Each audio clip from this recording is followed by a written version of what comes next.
इसी महीने जून की ही बात है। 17 जून को अमेरिका और ईरान के बीच एमओयू पर हस्ताक्षर हुए। फ्रांस में अमेरिकी राष्ट्रपति ट्रंप ने साइन किया तो ईरान के राष्ट्रपति मसूद पेजेश्कियान ने तेहरान में अपने ऑफिस से ही हस्ताक्षर किए। लेकिन इस दौरान दोनों के चेहरों और तरीकों से ही सवाल उठने लगे। ये डील कितनी लंबी चलेगी? और 8 दिन बाद ही ये लग रहा है कि शांति समझौता टूट चुका है। अचानक अमेरिका ने ईरान पर बड़ा हमला किया है। सिरिक, केशम, होर्मुज कई जगह अटैक किया गया है, जिसके जवाब में ईरान ने भी हमले किए हैं। अमेरिकी ठिकानों को टारगेट बनाया गया है। ऐसे में तय माना जा रहा है कि एक बार फिर जंग की ज्वाला धधकने वाली है।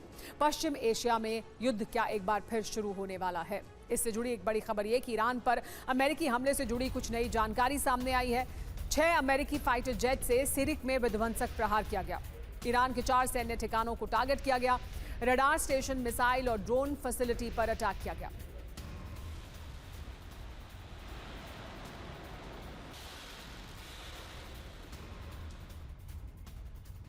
एक और बड़ी खबर ये एक्सियोस के हवाले से आ रही है। सिरिक में 3 जगहों पर धमाके हुए हैं। केशम द्वीप पर भी अमेरिका ने बड़ा हमला किया है। ईरान के रडार साइट पर हुआ ये बड़ा हमला।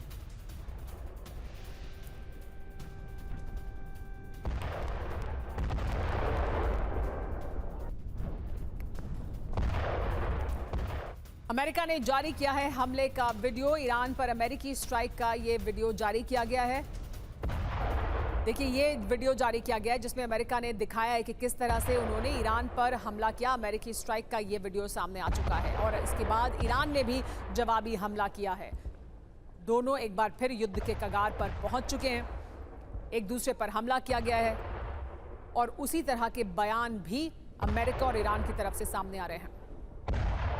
तो ईरान पर अमेरिका का हमला, क्या 8 दिन में टूट गया समझौता? खबर क्या है, जान लीजिए। अमेरिका ने ईरान पर अटैक किया है।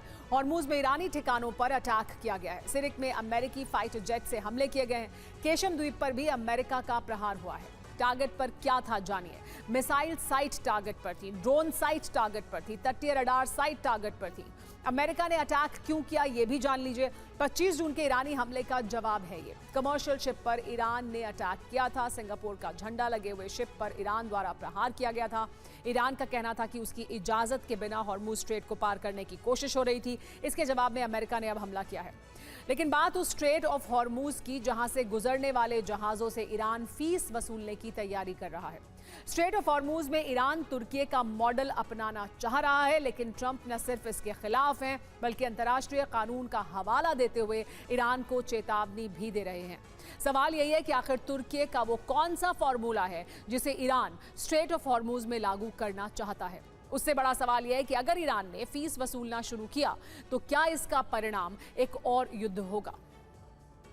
दुनिया भर में 2 तरह के जलमार्ग हैं। पहला प्राकृतिक जलमार्ग और दूसरा मानव निर्मित जलमार्ग। मानव निर्मित जलमार्ग से टोल या फीस वसूली जाती है क्योंकि उसके निर्माण में खर्च आता है।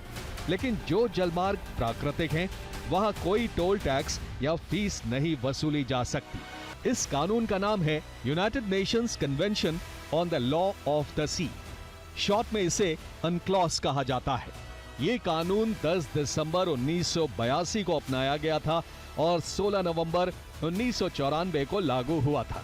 इसके मुताबिक कोई भी देश खुले समुद्र या प्राकृतिक जलमार्गों से गुजरने वाले जहाजों से केवल गुजरने का शुल्क नहीं ले सकता, क्योंकि खुले समुद्र या प्राकृतिक जलमार्गों पर किसी एक देश का नहीं बल्कि पूरी दुनिया का अधिकार है। अनक्लॉस नाम का ये कानून पूरी दुनिया पर लागू होता है। इसके तहत कोई भी देश प्राकृतिक जलमार्ग से गुजरने वाले जहाजों से टैक्स नहीं वसूल सकता है। लेकिन एक सच ये भी है कि दुनिया का एक देश प्राकृतिक जलमार्ग से गुजरने वाले शिप से फीस वसूलता है।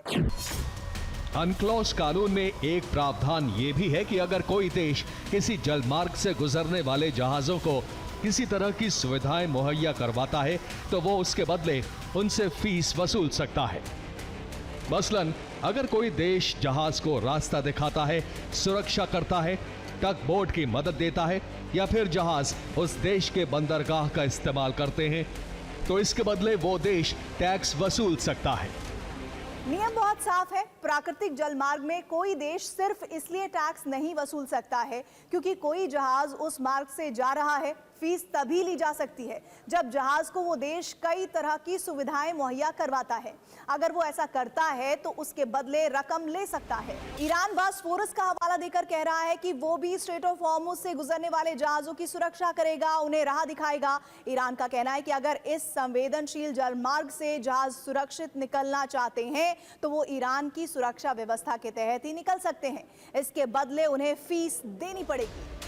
असल में ईरान एक सिस्टम बनाकर हॉर्मुज से गुजरने वाले जहाजों को सुरक्षा और कई तरह की सुविधाएं देने की बात कर रहा है ताकि ईरान की इन सेवाओं को वैधता मिल सके, ताकि वो तुर्की की तरह ही सेवाओं के बदले जहाजों से फीस वसूल सके।